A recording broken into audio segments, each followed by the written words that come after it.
Welcome to this new video about Forza Horizon 6, in which we're going to talk a little bit about the season system, but also about the festival playlist. I'm going to introduce the concept a little bit for those who aren't very familiar with it yet. And especially in this video, I'll explain how to use this system to quickly unlock the new cars in Forza Horizon 6. Indeed, Forza Horizon 6 has a season system that will add several cars every month and sometimes even every week. This system is called the festival playlist. It has changed quite a bit between the festival playlist in Forza Horizon 5 and Forza Horizon 6, so even if you are a longtime Forza Horizon player, I think this video can be very useful for you. If this video has helped you out, by the way, feel free to show it by leaving a like and subscribing for future videos. And if you have any other tips to get the most out of the festival playlist, to unlock the new cars even faster, feel free to share your tips in the comments. It will definitely be useful for others who come by later. So, indeed, in Forza Horizon 6, there's a season system called the Festival Playlist. It's a menu you'll find by pressing Start on your controller and going right here to the orange tab. The system unlocks after completing the first wristband in Forza Horizon 6, so you must finish the introduction. And it's a system that will last throughout the entire life of Forza Horizon 6. It started on May 21, 2026 for the first season, but it's going to last through this system for at least 3, 4, or maybe even 5 years, until the next Forza Horizon or the next Forza Motorsport comes out. So really, it's a system you'll have to get used to. Every month, the theme of this festival playlist will change. The first championship, so the first season of Forza Horizon 6, is called Welcome to Japan. Each Forza Horizon 6 season lasts 4 weeks, with event themes changing weekly. Because indeed, even if there is a general theme for the entire season, every week there are several sub-themes that will change as the days go by. And the new themes arrive every Thursday at 4:30 p.m. Every Thursday, starting at 4:30 p.m., you can log into Forza Horizon 6, and you'll have new content to unlock in the game. For example, this week, let me give you a quick example. With Season 1, it won't necessarily be the same cars later in the game with the other seasons. But this system will work exactly the same way. It's just the rewards that will change. So, this week, here's what we can win. For example, the 99 Toyota RS200, we have the Lancer Evolution 9, which is just at the bottom left of the screen. And we also have other new additions like the 89 Toyota MR2 that's going to show up there, the 2022 Pagani Huayra R, the McLaren Sabre, and also the Ferrari 280 SLGT. There will probably be between 2 and 6 or 7 new cars to unlock each week in Forza Horizon 6. Here, we're specifically talking about cars that can only be unlocked through the festival playlist. These aren't cars you can get any other way in the game, they're not cars you can buy at the dealership, and they're also not cars you can get from a wheel spin. So really, the only way to unlock them is by participating in the festival playlist challenges. Each week, you'll have several challenges to complete. Once a challenge is completed, the image representing it turns gold. Every time you complete one, you unlock the associated reward. It turns gold. Every time you complete one, you unlock the associated reward. So for example, this one here that's highlighted in the little green square. Once you've finished, you unlock the 89 MR2 and this one, the 2021 McLaren Sabres. And every time you finish an event, in addition to getting the reward associated with the championship, you earn points. These points will add up, and you'll be able to unlock the general rewards you see here depending on the number of points you've earned. For example, well, this week, I've unlocked 33 activity points out of 45, which allowed me to unlock the Toyota Altiza RS200 Edition, which was at 15 points, but also the Mitsubishi Lancer, which was at 30 points, since I reached 33 points. Every week, these event themes and rewards will change. For example, the following week, we'll have the chance to unlock the 97 Nissan GT-R 33 at 15 points and at 30 points. It will be the 91 Honda CRX, and as another reward, we'll have the Porsche Supin 962 CR, the Aston Martin DBX 2021, the Huracan Evo. In short, every week the events will change and the rewards will change too, so all the points you earn will add up. It will fill up the weekly gauges, but it will also fill up the championship gauges. That means if I score 20 points per week, for example, so 20 points in summer, autumn, winter, and spring, that's 80 points total, which will add up during the championship. And that will also allow you to get other rewards, for example, throughout the whole season. So if you really count all 4 weeks, you can unlock the Mazda Ferrari at 60 activity points and the Nissan 370Z at 120 points. And there's something new. In addition to that, you also accumulate points over several seasons. That didn't exist back in the days of Forza Horizon 5. There are several seasons where you'll be able to accumulate points, and those will give you access to other rewards, for example, after accumulating 500 season points. Here, you'll be able to unlock the 1972 Mazda Cosmo for free. So, the challenges will change from week to week, but you should know that they'll pretty much always give you the same number of points. That means the weekly challenge will always give you 5 points. The photo challenge, I think it's 2 points. And the treasure hunt too, I think it's 2 or 3 points. Seasonal PR stunts include speed traps, speed zones, drift zones, and danger signs. That will give you, if I'm not mistaken, 2 points. And we'll also have the time trial, which will always give you 3 points. Monthly Rivals gives you 1 point per week with some nuances we'll discuss later. In short, even if the activities change, you'll always get the same number of points for each type. Now, let's move on to the next part. Presentation of the festival playlist to the optimization part. Because you don't need to do all the events to unlock all the cars. And clearly, some of them are either more interesting to do than others, or also quicker to do than others. Now, I'm really going to recommend certain events for you to do, or advise against others, depending on how much time they take for the number of points they give. That way, on your end, you'll simply know which event you need to do to unlock the new cars as quickly as possible.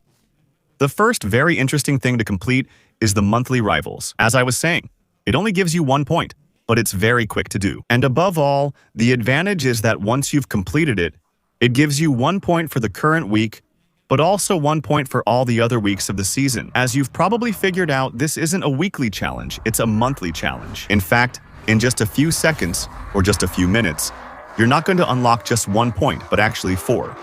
All the modes like this, monthly ones, will work the same way, the time trials like this. To validate them, you don't need to set a crazy time, you just need to complete a clean lap. That is to say, without using the rewind button, without going off the track, without rolling over and having the game put you back on your wheels, and without hitting the walls. If you're slow but you're clean, the game will validate the challenge. So here, I'll show you an example with the monthly time trial, but keep in mind that it will be the same for all the time trials you'll have to do in every season of Forza Horizon 6. And in general, you have to do them with pretty fast cars, so it's always quick to complete. You saw there, it took us 48 seconds and we got 4 points in 48 seconds for the whole season, which is huge. You may have noticed the trial in the festival playlist no longer exists. It was, let's say, the way in Horizon 5 and Horizon 4 to really earn the most festival playlist points for the time invested. But that doesn't exist anymore. That's why we have to realize that now we need to use other events. Photo challenges are also a very quick way to complete an activity and earn points. It gives you 2 points, but it's really, really fast. Now, since we've already completed it, the instructions for completing the photo challenge are no longer displayed. At the top of the screen, where it says Festival Photo Challenge, it used to display the instructions to validate the photo below, and that's the instruction. This week, it was just taking a photo of a car at the Horizon Festival. So, I think it's often going to be things like that. Either the game will ask you to take a photo of a specific model. In those cases, well, you just need to have the right car in your garage. And maybe take it in a well-known place, so, for example in Tokyo, or on the highway. But it will never be anything very complicated. It will always be things that are at least somewhat familiar, or ones you've definitely seen during your Forza Horizon story. And the advantage is that it's really super quick to do.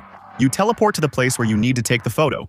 You press the photo button. Take a photo even if it's badly framed. It doesn't matter as long as you take the photo. For the festival playlist section, in addition to the little blue menu and the little purple menu, you'll have a little yellow menu. It will tell you whether or not you've managed to take the photo of the week. But overall, it's very quick to do. And that also earns you quite a lot of points, since it will literally be completed in less than 30 seconds. If you know the map well, and if you have the car to photograph, another very quick way to earn points, then it's almost instant. It's the treasure hunt, so it's not going to be for everyone. But if you bought the treasure map for Forza Horizon 6, which costs about 2 or 3 euros, all the treasure markers are displayed on the map, including the treasures in the festival playlist. So, literally, you just have to click on Treasure Hunt. If you have the treasure map, it will show you the exact location on the map where the chest is. So, since I've already done it, it doesn't show up again. But let's imagine, for example, that it's, that it's there. For example, at the place where the sign is, it will put it there directly. You zoom in, you teleport, and you imagine that instead of the sign, that's what we're going to have. That's the chest you need to collect, and you just need to smash it, so break it. And that will directly complete the challenge. If you don't have the treasure map, of course, it takes longer because you have to guess where it's going to be, so it's the same. That's how it's going to be. Just like in photo mode, it will often be well-known places that you'll easily recognize from the photo there. If it's a place you don't recognize, just move on to something else, because if you have to search the whole map to find the chest there, it's going to take way too long. Seasonal challenges are also very quick to complete, so that includes things like danger signs, speed traps, and possibly drift or speed zones. These are things that can be completed fairly easily and quickly. Here, I'm showing you an example, so we have this one to complete, which I've already finished. Also, you had to reach 209 km/h with a car from Japan in Category A. You teleport nearby, you take a car from your garage, which simply matches the restrictions of the event. So here, I'm taking the Mitsubishi because it fits the required event categories. And then, we're just going to do the speed trap like we would do a normal speed trap on the Forza Horizon 6 map. And even if we don't necessarily get the right score here because we didn't get a running start, it can be completed in 30 seconds, and that's how it is for most of these kinds of challenges you'll have to complete. Speed traps are really quick, and danger signs are too. Trailblazers take a bit longer, speed zones are usually pretty quick, and drift zones can take a bit longer too. If the game ever, for example, requires you to complete a long drift zone, like the one all the way at the bottom of the map. But other than that, it's very quick to complete, and each seasonal challenge you finish will earn you 2 points. Next, what I recommend you do is, in addition to monthly rivals, the time trial. That's the same. It's going to be pretty quick to complete because it's also like that. On the time trial tracks, the time trials are really short circuits. It's the same. These are events that will last about a minute. So I'll show you the same thing. Here's an example for this week. It's the same. Restriction. It's a Japanese car, Category A, so I'll use my Lancer again, just as an example. Even if we don't necessarily get the right time, it doesn't matter. So here, it's the same as in rival mode. You have to complete a lap without, using rewind, hitting a wall, or going off the track. Basically, as long as the timer keeps running and you don't get a lap canceled message, well, you can just keep going like that. So here, we're kind of messing up, but the point is just to show you that this kind of challenge will be very quick to complete, and that these challenges still give you 3 points. So it's really quick and it's 3 points. Very, very, very quick points. So it goes really fast and those 3 points are very, very, very, very, very quick to get. There you go, without even trying, or, we did 1 lap in 1 minute 3, beating the 1 minute 6 goal, so we won. You'll have an activity below. This week it's hide and seek, next week will be delivery. So, when there's a little job to do, unfortunately, I don't have any tips to share with you. It'll always take a bit longer to do. During the Eliminator, it's best not to do it since they take a long time to finish. So, there are other activities you can do instead, which will be a bit shorter. But when it's, like, for example, hide and seek, it's pretty quick. Actually, it's true that the hide and seek mode in Horizon 6 is already a bit more enjoyable than the one in Horizon 5. And also, you don't need to win. It's the same for the Eliminator. For example, you obviously don't need to win, you just need to have completed a game. So, well, if you really want to get it done quickly, if you want to speed things up in hide and seek, if you're the person who has to hide, just let yourself get caught on purpose. That way, the game will end in 30 seconds. And if you have the chance to do it in co-op, with your friends, try to make a convoy where there are 6 of you. And, it's the same. The one who has to hide will go look for the others directly. You all meet up at the same place, that way it's done really fast. Even in multiplayer, not co-op or with friends, hide-and-seek mode is time-limited, with rounds lasting up to 4 or 5 minutes. And all these little activities will earn you 2 points. So, it becomes less interesting for the time invested compared to the other challenges I showed you. You have to do them to unlock weekly rewards, whether you want to or not. Here's a quick recap. If you completed the time trial, hide and seek, and previous challenges, you have 15 points and unlock the week's first rewards. That's it. Let's say in 20 to 25 minutes max. Then, you'll have the seasonal championships. It's the same thing. My best advice is to do them in co-op, because in co-op, you won't need to do all 3 races. Each championship will always be divided into 3 races, whether it's street, road, dirt race, or cross-country. There are always 3 races. If you race solo, you must do all 3, as the game totals your points, race by race, to determine who is the winner after 3 races. If you do them in co-op, you'll go from having to complete 3 races to only 2, because in that case, it won't be the points that matter, but the number of rounds won. So, you'll be in co-op with players against the AI, and the AI is very, very slow in seasonal championships. I don't know what they did, but really it's completely messed up, you know? It's impossible to lose, so even if you want to do it in multiplayer with random people, it still goes pretty quickly. You just need to be on the team that won 2 points. And since it's very easy to win most of the time, you get the 2 points right away. After the first 2 races, you won't even need to do the third one. And on top of that, in multiplayer, you don't need to go to the starting point for each race. If playing solo with 3 races to complete, you must visit all 3 starting points, wait for loading, and start each event. When you're playing in co-op, you don't need to move around. It chains the 3 events together with just 1 loading screen in between, which means you'll also save quite a bit of time. Each finished championship earns you 5 points, and we did them live for Season 1. You still have to win, but since the AI is so bad, it's nearly impossible to lose. And honestly, I think it took us 20 minutes max for the 3 seasonal championships. So at that point, we'd be at about 30 points, let's say, between 40 and 50 minutes of gameplay. And then, after that, you'll have the choice to finish unlocking your points, either by doing the weekly challenges. That's the Forza Ton, which has been renamed in Forza Horizon 6. But that can take quite a while, because first, you'll be asked to buy a car, so you might not even have enough money to get it. Second, for example, you'll be asked to do stunts in speed zones, and sometimes you'll be asked to do drift zones. Sometimes, you'll have to take a picture of the car or perform certain stunts that are pretty hard to do. And on top of that, usually you'll have a race to complete. So, just keep in mind that Horizon Play is generally a bit faster for finishing everything. In fact, it will count certain challenges that you'll do in multiplayer. For example, for this first week, it was to do 3 speed stunts in multiplayer. The multiplayer challenges will change every week, so that's true. However, they do require you to have multiplayer, so if you don't have multiplayer, you'll have to do the weekly challenges instead, which takes a bit longer. And all the challenges that will be offered in Horizon Play are designed so that they can be completed in a single multiplayer session. Sometimes it may involve drifting or touge, but overall, you'll be able to complete these events in about 10 to 15 minutes maximum. So normally, if you do everything I just showed you, if you try to optimize the way I optimized, you'll unlock the new cars pretty quickly. You'll unlock the first one in 15 minutes, and the second in about 45 to 50 minutes. That's a tip for those wanting to finish quickly. If you prefer, take your time and do all the events and challenges. Overall, you'll have more fun. But if you want to be among the first players to try out the new TSM cars, well, I think that's really the fastest way. So let me recap in order from fastest to slowest, or at least from most interesting in terms of points to least interesting. First, the monthly Rivals event, then the seasonal challenges, then the photo challenge, then the treasure hunt, which is actually even higher in this ranking if you have the treasure map. Then the time trial, which is also very quick. The challenge here, if it's hide and seek or delivery, it's quick. If it's the eliminator, you're really going to spend a lot of time for not much. The Horizon Play challenge is also pretty quick. And of course, the seasonal championships, if you do them in co-op, well, it's even faster. It saves a lot of time.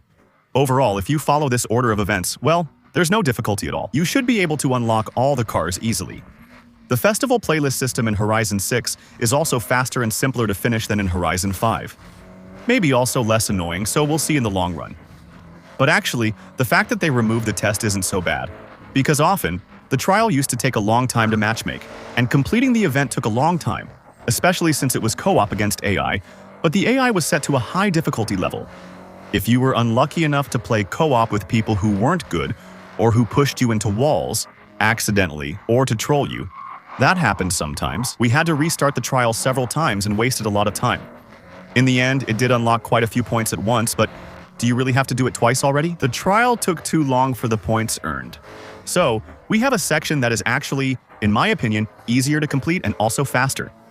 I think that once we get the hang of it, we'll finish most of the seasons, or at least most of the weeks, in an hour. And I think it's at least 15 minutes faster than on Horizon 5. So there you go, you really have the rundown, you have all the information. I hope this little video helped you. If that's the case, feel free to share it with one of your friends. For that, for example, you can come follow me on Twitch, because we do the new seasons live every week. We do them in multiplayer. If you want to join the Coupe Championship and make things easier or faster, follow me on Twitch and use Prime to support my channel. And also, I remind you that games and Horizon 6, for example, are cheaper through my instant gaming link. You can find it in the pinned comment on this video. Horizon 6 is 40 euros cheaper, for example, than the regular price. And you also have the option to buy Game Pass with big discounts, PSN cards. Everything is really cheaper, much cheaper actually. Thanks to those who took a quick look, thank you for watching this video, and see you very soon. Bye.